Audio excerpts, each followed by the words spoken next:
À l'Olympique de Marseille, on a vraiment vu de super joueurs. Je peux penser à Didier Drogba, même s'il est resté qu'un an, qui a été un excellent transfert. Je peux penser également à Souleymane Diawara quand il arrive en provenance de Bordeaux, à Mamadou Niang ou encore à Lucho González. D'ailleurs, c'est pourquoi on porte le maillot de Porto. Et aujourd'hui, on va plutôt voir le côté obscur des transferts de l'Olympique de Marseille, comme on l'avait fait pour 6 autres clubs auparavant. Je vous mettrai la playlist en description. En tout cas, bonjour à tous, j'espère que vous allez bien. Moi, tout va pour le mieux, toujours un peu enrhumé, je pense que ça s'entend encore un peu. Mais en tout cas, tout va pour le mieux, très content de vous retrouver. Et donc, dans cette vidéo, on va revenir sur 20 transferts qui ont été des flops. C'est une liste non exhaustive, hein. Il y a forcément d'autres transferts.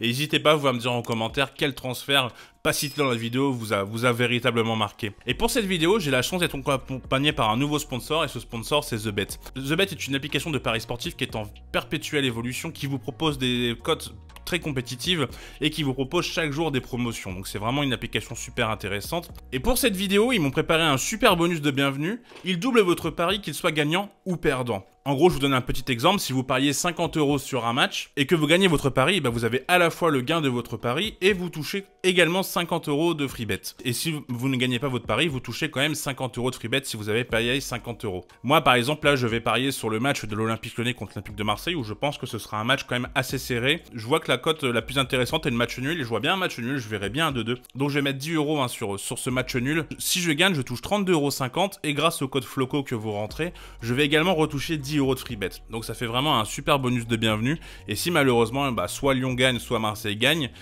j'aurai quand même récupéré 10 € de free bet que je pourrais parier. Je vous mettrai le lien en description ainsi qu'en commentaire épinglé. Donc un grand merci en tout cas à TheBet de sponsoriser cette vidéo. Ça aide énormément à développer la chaîne. Donc en échange, c'est assez cool de leur donner de la force en allant vous inscrire. Par contre, attention, soyez bien vigilants. Alors déjà, si vous êtes mineur, sachez que les paris sportifs sont strictement interdits. Et la devise de TheBet, c'est parier sur le plaisir et c'est très important. Ne voyez pas le pari sportif comme un moyen de gagner de l'argent, ça comporte énormément de risques. Donc pariez des sommes raisonnables, pariez des sommes que vous êtes capable de perdre et ne voyez vraiment pas ça comme un moyen de vous enrichir. En tout cas, c'est parti, on va tout de suite commencer par le premier nom. Et le premier nom, c'est celui que vous avez eu sur la miniature et je l'ai intégré parce que la vidéo était écrite avant, donc je l'ai intégré par rapport à ce qui s'est passé récemment. Et c'est Vitinha. Vitinha, on est obligé de le mettre là-dedans, c'est le transfert quand même le plus cher de l'histoire de l'Olympique de Marseille. Moi, je vous avoue, je le connaissais pas forcément, donc j'ai écouté un peu ce que disaient les suiveurs du championnat portugais. Et c'est vrai que c'était un joueur qui était plutôt bon, mais le prix du transfert interrogeait beaucoup. Et ça s'est confirmé. Alors je pense pas que c'est cruellement un mauvais joueur, même si c'est vrai que là, il y a eu le match contre Monaco où il fait un loupé, je ne comprends pas comment il le loupe. Il y a également eu un autre loupé l'année dernière, il me semble que c'était contre Toulouse de mémoire où il fait un gros loupé. Et c'est vrai qu'il a il donne cette impression d'être un joueur peu technique, et c'est vrai que les joueurs peu techniques, on a tendance à les considérer comme des joueurs mauvais.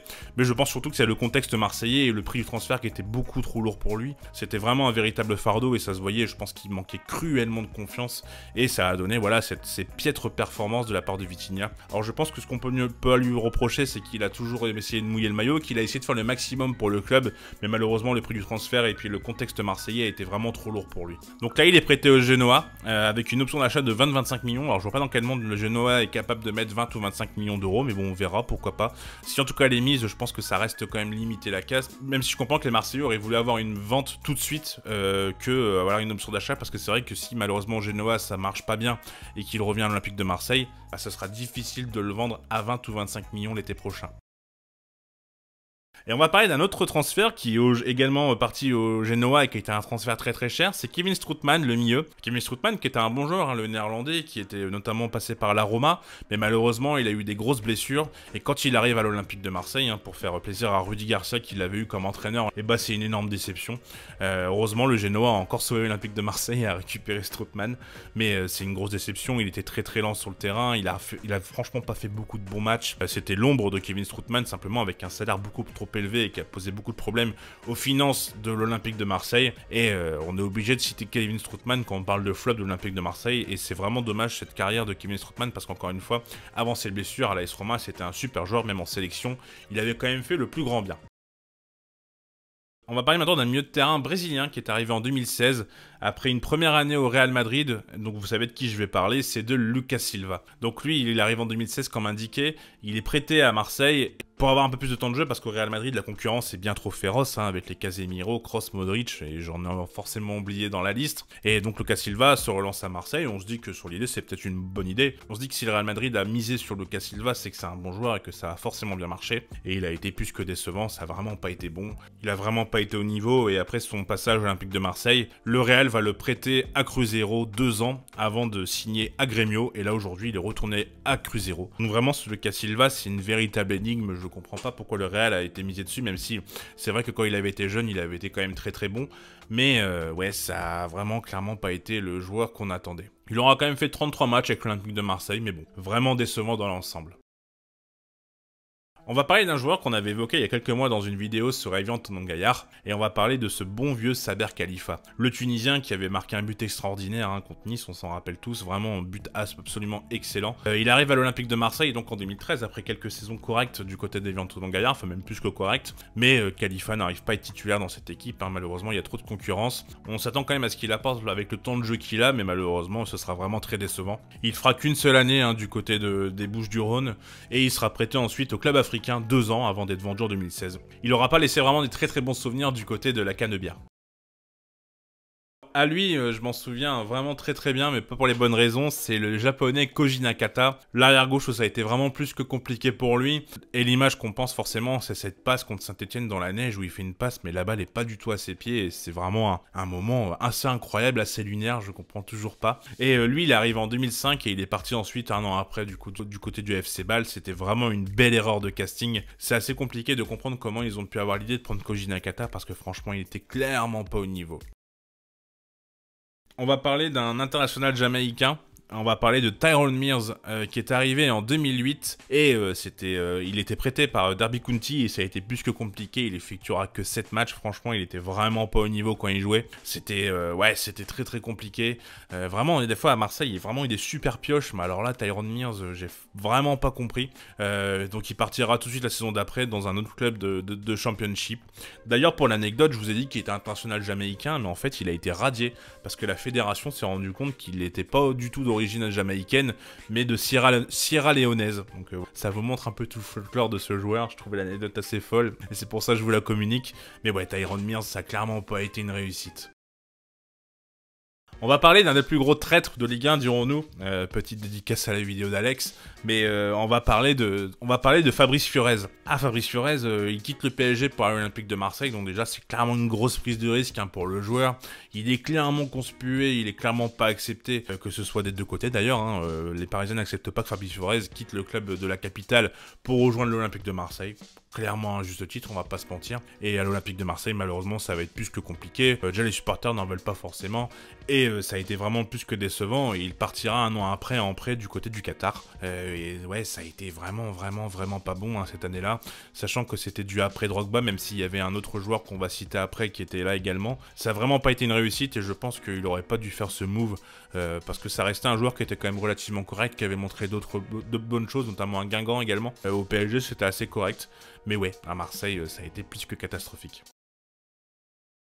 On va désormais parler d'un joueur à l'international français, un ancien capitaine de la sélection française. On va parler de Patrice Evra, qui est arrivé en fin de carrière du côté de l'Olympique de Marseille et clairement, malheureusement, il était pas au niveau. Patrice Evra, un super joueur, vraiment, qu'on aime ou qu'on n'aime pas, mais il a fait des très très belles choses avec la sélection, même si c'est vrai qu'on a plutôt tendance à se souvenir du souvenir de Naïsna, mais ça reste un joueur qui était quand même assez excellent. À Manchester United ou à Monaco, c'est un excellent joueur, mais malheureusement, à Marseille, il était en fin de contrat, il avait clairement plus le niveau, et il était très très loin de son prime. Mais son aventure en plus se finit par une altercation assez virulente, dirons-nous, avec un supporter. Donc ouais, malheureusement le souvenir de Patrice Evra à l'Olympique de Marseille n'est clairement pas le meilleur.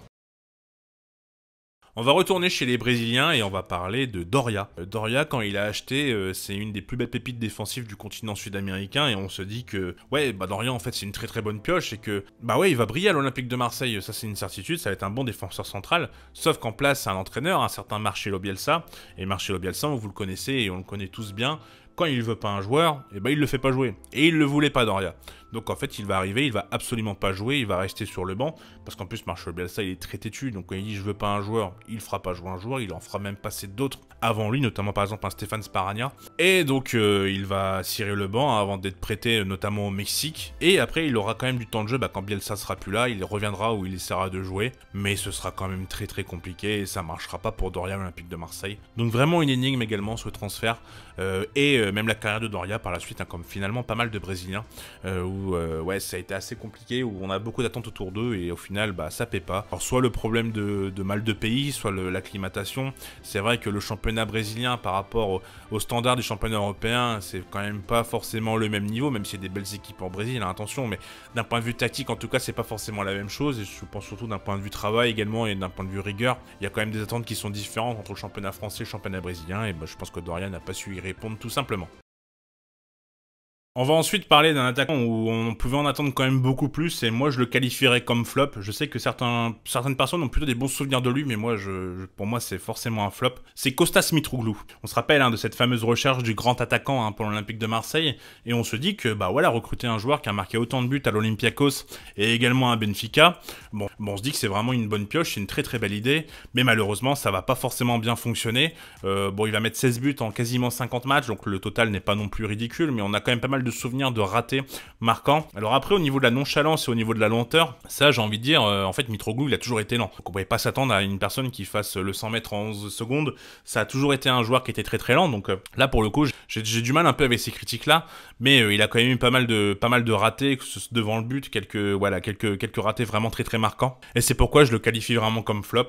Alors peut-être qu'il a pas forcément toujours été servi dans les meilleures conditions, même si je trouve que quand même il était quand même relativement bien entouré, mais ouais, qualifier Mitroglou de flop c'est pas forcément une hérésie, même si je sais que certains peuvent trouver ça assez dur.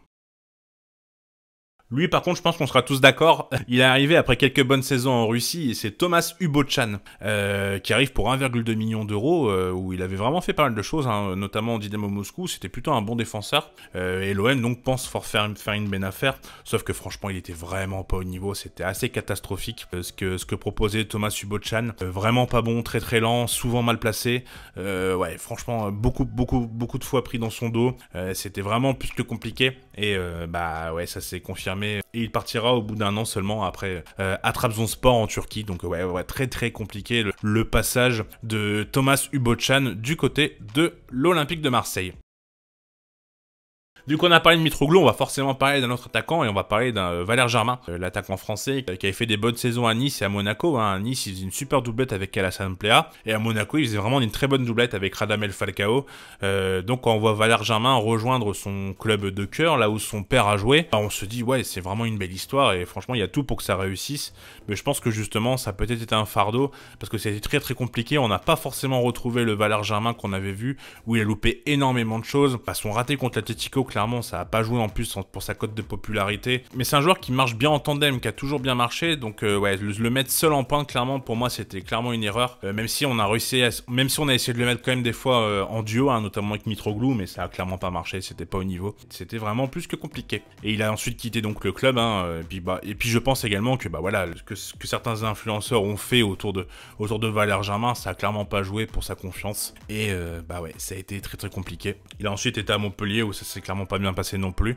Et là aujourd'hui, il est en Australie à MacArthur, où ça se passe plutôt bien pour lui, donc on lui souhaite le meilleur. On va parler maintenant d'un arrière-gauche, et on va parler de Henri Bédimo, qui arrive gratuitement en provenance de l'Olympique Lyonnais, où la fin de parcours à l'Olympique Lyonnais était quand même vraiment assez compliquée. Il était déjà en perdition, il venait de se faire prendre la place par un autre ancien Marseillais, Jérémy Morel, du côté gauche. Et ouais, ça a été vraiment très très compliqué pour Henri Bédimo. Il était clairement plus haut niveau, il s'est blessé, et quand il joue, il avait plus sa vitesse, il était mal placé. Dans une équipe de l'Olympique de Marseille en plus qui n'était pas forcément extrêmement compétitive, et ça a malheureusement floppé. Et après ce passage à l'Olympique de Marseille, pour vous dire, il arrête sa carrière, donc ça vous montre que vraiment le corps et la tête n'y étaient plus. On va parler maintenant d'un attaquant qui avait fait les très très beaux jours en Suisse, notamment du FC Bâle. C'est Christian Jiménez, ou Jiménez d'ailleurs, qui arrive voilà, comme un joueur de rotation qui peut apporter, et on sent vraiment une bonne pioche, parce que comme je vous le dis, au FC Bâle, il marquait but sur but, c'était vraiment un super goléador. On se dit que vraiment l'OM a flairé le bon coup, sauf que, bah en fait non, pas du tout, il était vraiment pas au niveau, c'était assez catastrophique. De ce que j'ai pu lire, en plus d'un point de vue implication, entraînement, c'était clairement pas un exemple. Donc il va partir au bout de 6 mois, où il enchaînera les prêts, et ensuite il partira définitivement de l'Olympique de Marseille, et c'est un véritable flop, alors que vraiment il y avait de belles attentes autour du joueur, de l'ancien joueur du FC Bâle, mais ça a été plus que compliqué.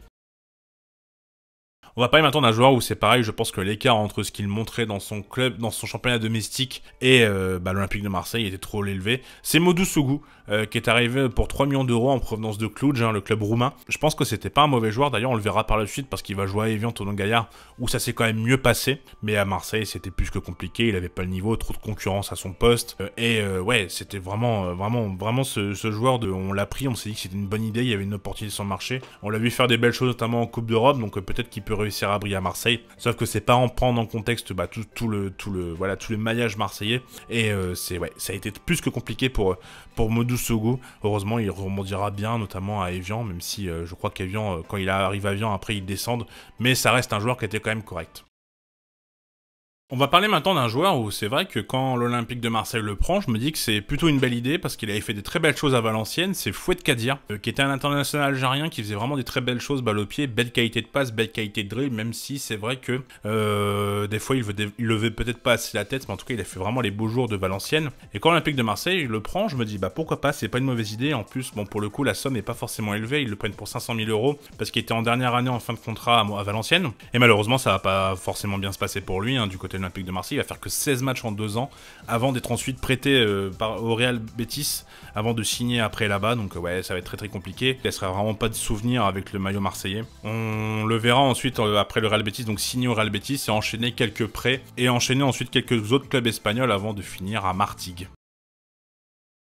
On va parler d'un autre grand attaquant et on va parler de Steven Fletcher qui arrive en janvier pour 6 mois et ça va être ça va vraiment pas être une réussite. Alors après il y avait pas des grosses attentes autour de lui, mais je me sens un peu obligé de le mettre quand même dans cette vidéo. Il va marquer que 3 buts en 18 matchs et ça va être vraiment plus que compliqué. Et puis les 3 buts c'est un contre Toulouse qui est avant-dernier, un contre 3 qui est dernier et un contre Trélissac en 8ème de finale de Coupe de France. Donc ça vous montre quand même que malheureusement contre les grosses adversités il n'était pas forcément présent, mais il a réussi tout de même à faire à marquer contre des équipes qui avaient vraiment des grosses carences au niveau défensif. Et d'ailleurs aujourd'hui il est à Wrexham, dans un club de D4 tenu par Ryan Reynolds, c'est un autre acteur connu, j'ai oublié son nom. N'hésitez pas, d'ailleurs il y a une série documentaire sur lui, sur le club pardon, sur Disney+, qui est très très intéressante. On va parler d'un Italien et on va parler d'un joueur qui a vraiment une des pires recrues, je pense, de l'Olympique de Marseille. C'est Paolo De Scigliere, qui était prêté par la Juve où il a été formé. Il a intégré le groupe pro de la Juve en 2006. Il avait été prêté de 2007-2008 à Sienne et ensuite il a été de 2008 à 2014 à la Juve où c'était pas un titulaire, mais quand il avait du temps de jeu, clairement, il rendait des services. Mais en 2014, il a forcément envie d'avoir un peu plus de temps de jeu, donc il va être prêté 6 mois au Genoa, puis ça va pas forcément bien se passer, donc il va être prêté 6 mois à Parme, et il va donc être prêté ensuite en 2015 à l'Olympique de Marseille, et ça va vraiment pas être ça va vraiment être assez catastrophique, très lent, très souvent dépassé, il fera que 12 matchs d'ailleurs sur la tunique olympienne, et ouais, ça va être vraiment plus que compliqué. Il va partir ensuite à la Juve, il va y retourner avant de partir au Servette, mais ouais, De Scigliere est vraiment une énigme. Il reste 2 joueurs, donc si t'as toujours pas liké la vidéo et si t'es toujours là, c'est que ça te plaît, donc n'hésite pas à le faire, c'est très important. Abonne-toi également pour les autres vidéos, pour pas louper les autres vidéos, et ça apporte beaucoup pour le développement de la chaîne. Et on va ensuite parler d'un autre Italien où je pense que il y a que les Marseillais de plus de 30 ans qui doivent s'en souvenir. C'est Stefano Torrisi. C'est normal que vous en souvenez pas, les non-Marseillais, parce qu'en fait, il a joué que 2 matchs sous le maillot marseillais. Donc une énigme. Pourtant il arrive de Parme, qui de 99 à 2002 il jouait là-bas.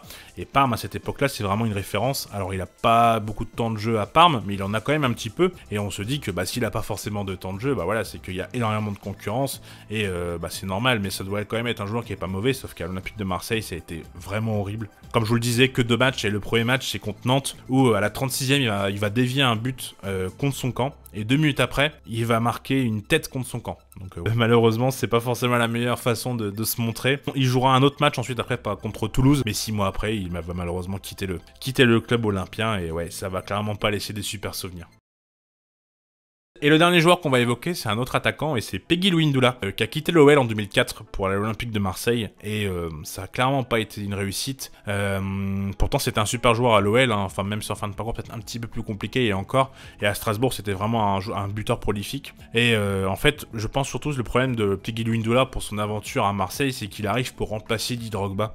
Sauf que, déjà de 1, c'est pas forcément le même profil, et de 2, c'était sûr qu'il allait pas avoir le même rendement que Didier Drogba, parce que c'était un joueur relativement énorme. Et ouais, ça va être très compliqué. Il va faire qu'une seule année. D'ailleurs, il mettra quand même une dizaine de buts en 42 matchs. Mais bon, c'est pas forcément les standards qu'on attend d'un numéro 9 à l'Olympique de Marseille. Il va ensuite être prêté du coup au bout d'un an à Auxerre avant d'être prêté en Espagne à Levante. Et il quittera ensuite l'Olympique pour aller au PSG. Ah, Peggy Louindoula, l'amour du maillot, ça doit pas forcément lui parler. J'espère que la vidéo vous aura plu. Écoutez, moi, j'ai essayé de faire au mieux, hein, parce que là, vraiment, je suis pas forcément dans la meilleure forme. En tout cas, j'espère que ça vous a plu, que la vidéo sera quand même de bonne qualité. En tout cas, si la vidéo vous plaît, n'hésitez pas à liker, n'hésitez pas à vous abonner, n'hésitez pas également à rejoindre The Bet si vous êtes intéressé. Voilà, si vous faites des paris, que vous êtes un parieur raisonnable, surtout ne prenez pas de risques, hein, les amis, c'est important. Voilà, si vous êtes intéressé et vous voulez soutenir la chaîne, n'hésitez pas à aller, vous inscrire sur The Bet. Je vous souhaite une bonne journée ou une bonne soirée en fonction alors vous regardez la vidéo et je vous dis à bientôt. Prenez soin de vous. Tchuss!